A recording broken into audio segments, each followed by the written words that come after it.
Assalamualaikum warahmatullahi wabarakatuh. Apa kabar semua? Hari ini kita akan melanjutkan pembelajaran ilmu tafsir untuk kelas 11 ya, tentang materi muhkam dan mutasyabih. Baiklah, langsung saja kita mulai. A'udzubillahi minasyaitonirrajim. Bismillahirrahmanirrahim. Alhamdulillahirabbil alamin.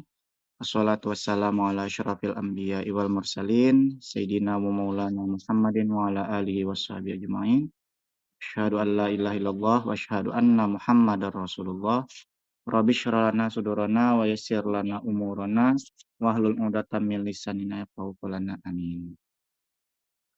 Oke, hari ini kita hanya akan membahas tentang pengantarnya karena untuk materi lebih lanjut, lebih mendalam, kita akan bahas pada video terpisah.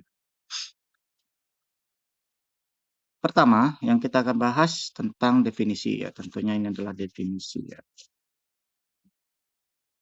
Dari segi bahasa, ya, ini berasal dari kata muhkam, berasal dari kata hakama, ya, hukumu, yang artinya menahan.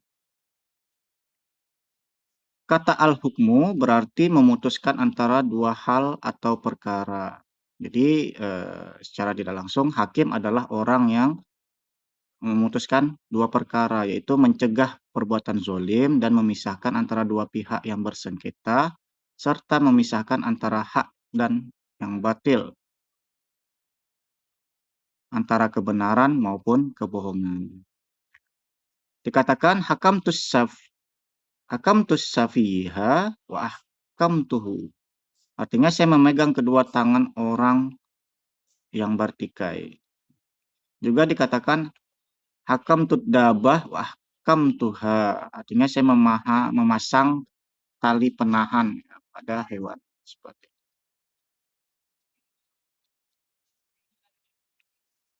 Nah, muhkam ya, ketika ditambahkan dengan kata mim, ya, masdar mimi, muhkam berarti sesuatu yang dikokohkan. Ihkamul kalam, kata ihkamul kalam berarti mengokohkan perkataan dengan memisahkan berita yang benar dari yang salah dan urusan yang lurus dari yang sesat. Jadi, kalamun muhkam adalah perkataan yang seperti itu sifatnya. Dengan pengertian ini Allah mensifati Al-Quran bahwasanya seluruhnya adalah muhkam seperti pada Quran surah Hud ayat 1. A'udzubillahi minasyaitonirrajim. Alif lam ra kitabun uhkimat ayatuhu tsumma fussilat min ladun hakimin khabir. Ya. Kitab yang tersusun rapi, ya, yang jelas dan terbebas dari kesalahan. Tsumma fussilat min ladun hakimin khabir. Ya. Kemudian dia disusun dengan rapi di sana. Ini tentang muhkam. Berarti muhkam itu artinya sesuatu yang jelas ya. Dalam pengertian ini ayat-ayat muhkam itu adalah ayat-ayat yang sudah jelas ya, yang tidak perlu ditafsirkan lagi atau ketika kita baca itu sudah mudah dipahami.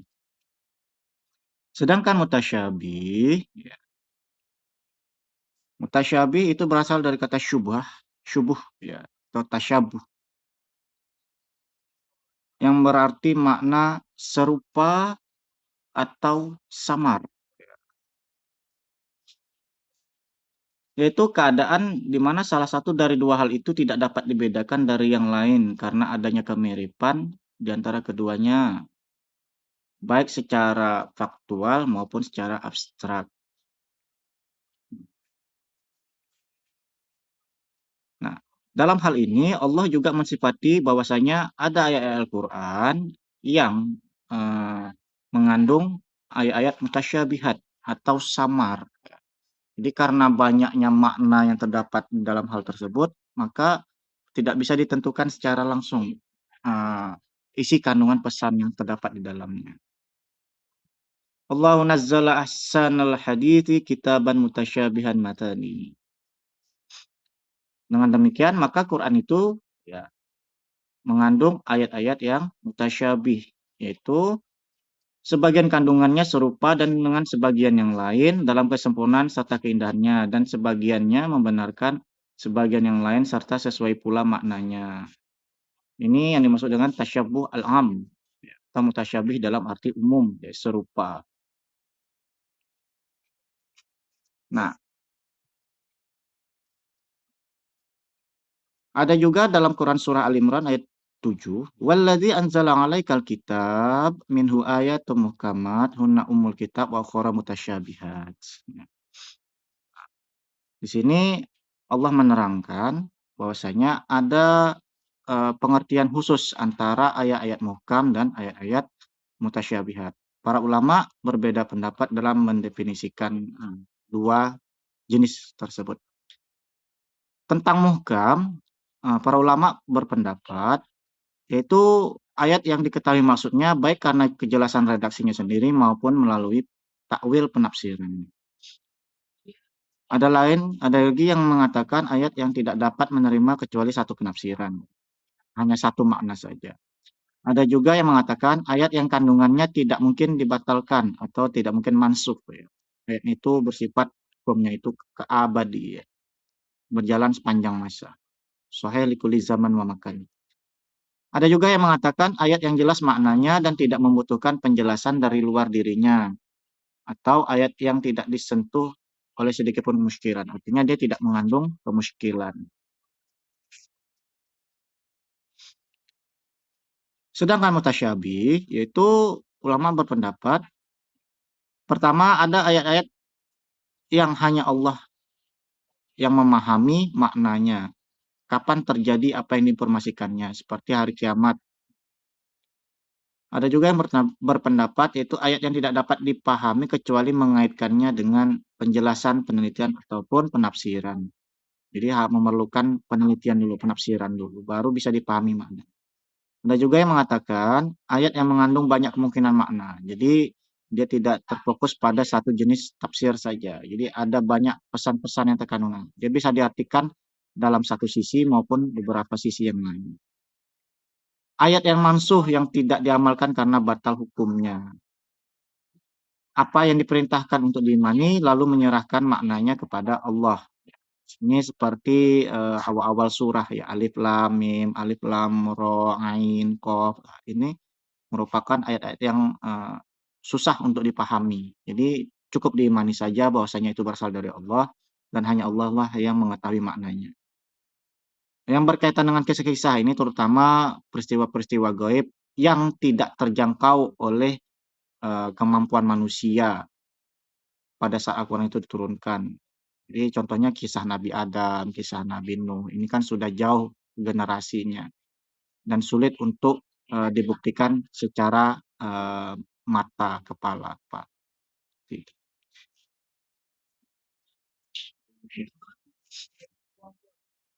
Jadi secara umum, ya, muhkam adalah ayat yang mudah diketahui maksudnya, sedangkan mutasyabih maksudnya atau maknanya itu hanya diketahui oleh Allah Subhanahu wa taala.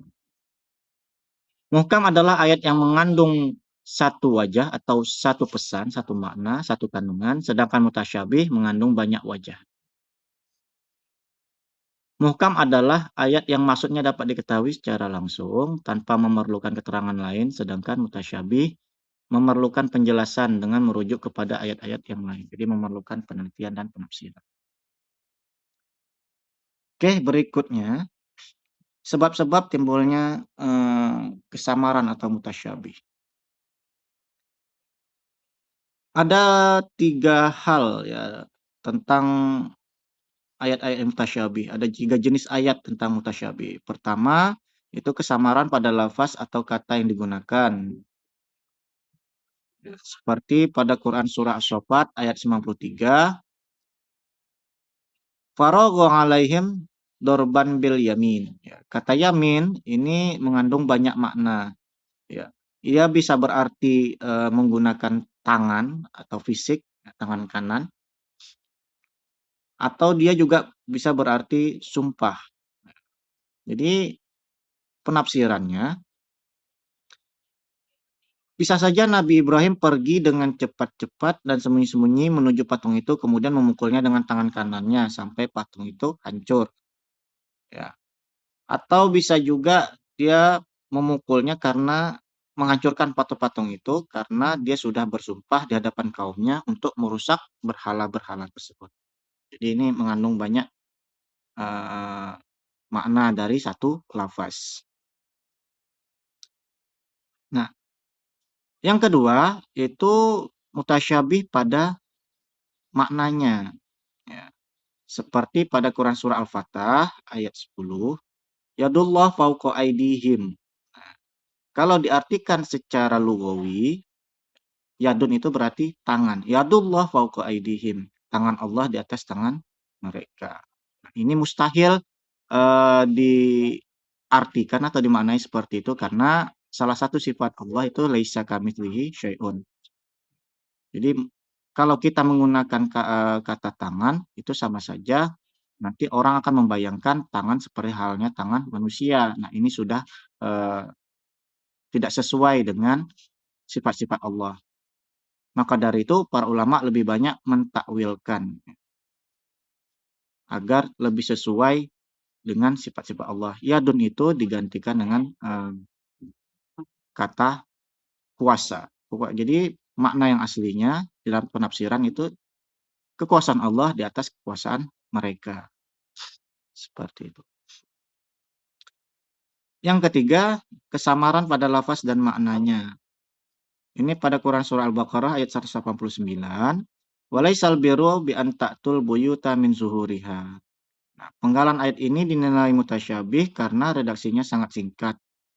Di samping itu maknanya tidak jelas sehingga memerlukan penelitian yang mendalam tentang adat istiadat masyarakat Arab jahiliyah. Apakah mereka mengatakan mendatangi atau bertamu itu lewat pintu belakang merupakan hal biasa atau merupakan hal yang terlarang. Nah, ini masih samar dia.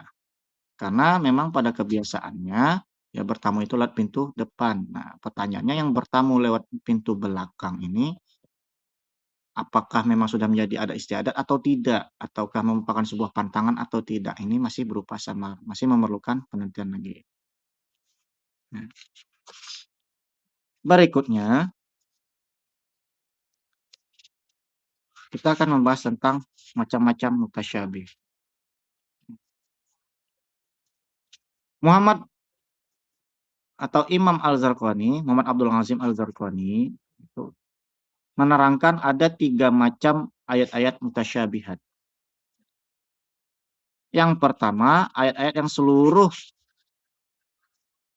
manusia tidak dapat sampai kepada maksudnya. Yaitu tidak ada satu orang pun yang mengetahui maknanya. Ya, pesan yang terkandung dalamnya itu orang tidak memahami, tapi hanya patut untuk diimani saja. Bahwasanya itu memang sudah ada. Untuk bagaimana bentuk jelasnya itu tidak sampai akal manusia. Ini terutama berkaitan tentang zat Allah, ya, perbuatan Allah, terus hakikat dan sifat-sifatnya, ya, tentang hal-hal yang akan terjadi di masa depan atau hal-hal gaib seperti kiamat dan setelahnya surga dan neraka. Ini merupakan ayat-ayat mutasyabihat dalam artian tidak ada satu manusia pun yang mampu mendefinisikan atau menafsirkan secara jelas dan detail karena akalnya tidak sampai. Hal ini diperkuat pada Quran surah Al-An'am ayat 59, wa indahu mafatihul ghaib la ya'lamuha illahu. Dan hanya Allah lah yang memahami segala sesuatu yang gaib dan hanya Allah dan tidak ada satu orang pun yang mengetahuinya kecuali Allah. Seperti itu. Yang kedua, ayat-ayat yang setiap orang bisa mengetahui maksudnya melalui penelitian dan pengkajian. Ya. Ini biasanya ayat-ayat mutasyabihat yang kesamarannya itu timbul akibat terlalu ringkas atau terlalu panjang atau mirip dengan ayat-ayat yang lain.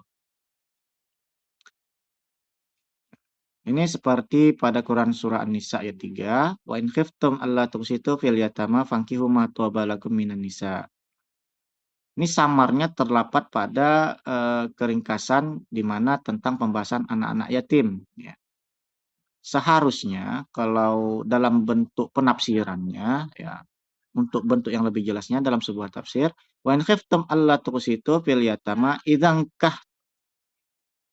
kahtumuhunna.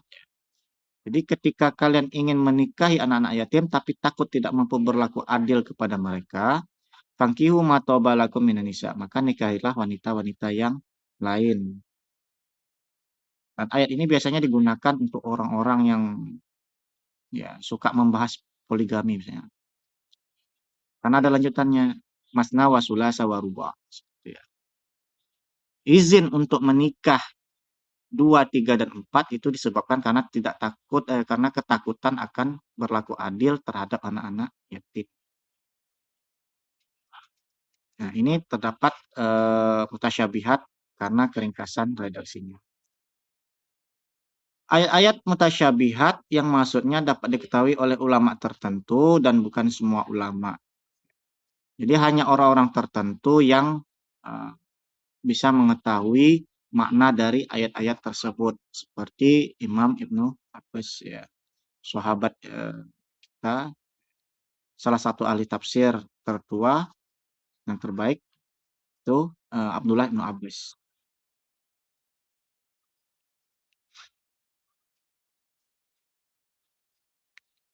Berikutnya pendapat ulama, bagaimana ulama memandang tentang muhkam dan mutasyabih.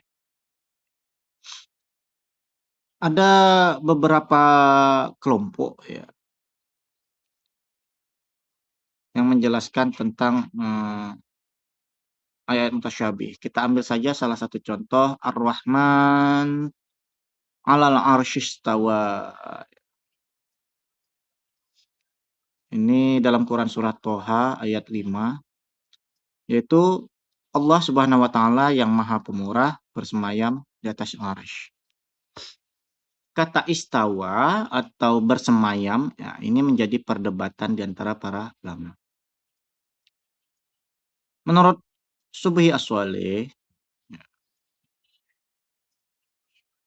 terdapat beberapa pendapat ulama dalam membahas ayat ini.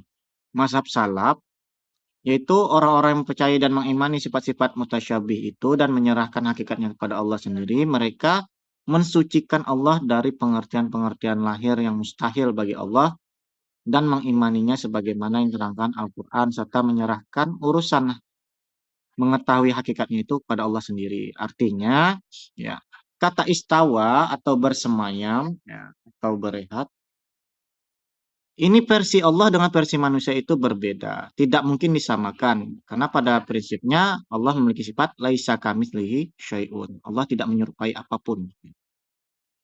Oleh karena itu tidak perlu dibahas lagi menurut mazhab salaf. Bagaimana Allah beristawa, ya, beristiwa, atau bagaimana Allah itu duduk alal arash, itu tidak perlu dibahas lagi. Karena tidak akan sampai akal kita membayangkan hal tersebut. Jadi cukup kita imani saja apa yang terdapat di dalam Al-Quran. Bahwasanya Allah itu beristiwa di atas arash. Seperti itu. Bagaimana hakikatnya itu tidak perlu dibahas lagi. Ini menurut mazhab salaf.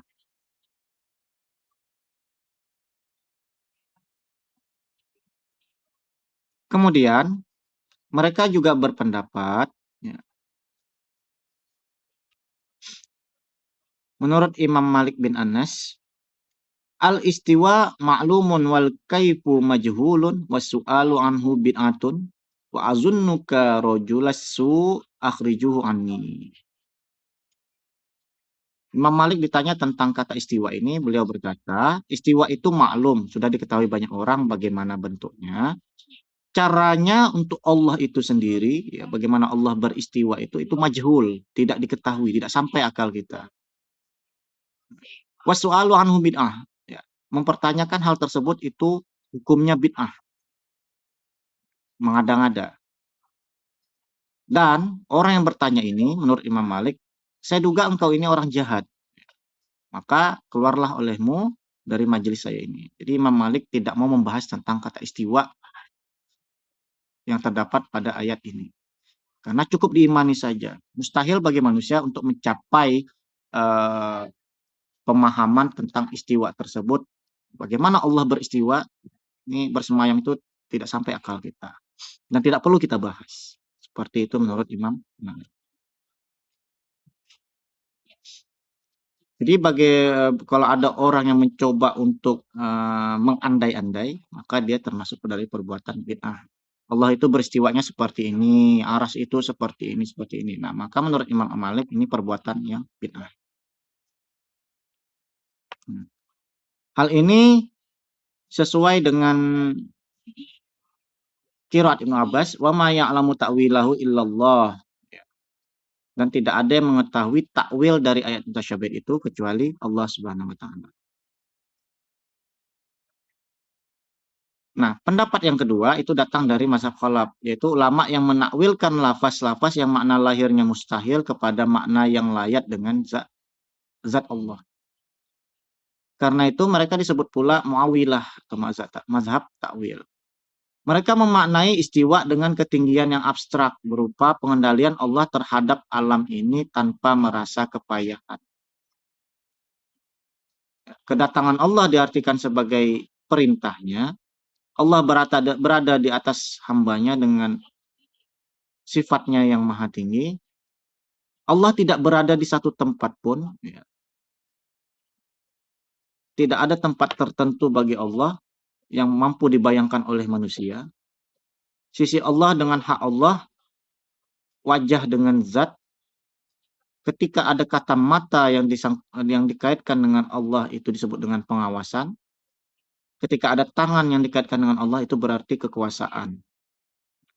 Dengan demikian, sistem penafsiran ayat mutasyabihat ini ditempuh oleh ulama khalaf. Ya. Jadi mereka berusaha mentakwilkan artinya, memalingkan maknanya kepada makna yang layak untuk Allah. Kata yadun atau tangan itu diartikan dengan kekuasaan. Kata ainun, ya, mata itu diartikan dengan pengawasan. Ya. Dan juga fa inni yas'alunaka Faiza salaka anni ibadi fa inni qorib. Sungguhnya Allah itu dekat. Nah, dekatnya itu seperti apa? Nah, ini juga ditafsirkan dengan sangat hati-hati sekali oleh ulama khalaf.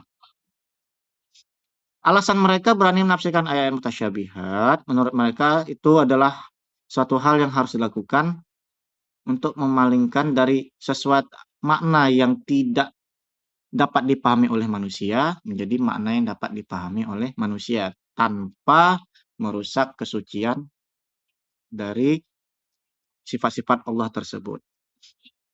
Sehingga manusia tidak bingung dalam memahami dan tidak muncul pendapat-pendapat yang nantinya malah merusak keimanan umat Islam. Selama memungkinkan untuk mentakwilkan kalam Allah dengan makna yang benar, maka diperbolehkan menggunakan akal untuk melakukannya selama dia tidak bertentangan dengan sifat-sifat Allah maupun aturan yang terdapat dalam Quran dan Sunnah.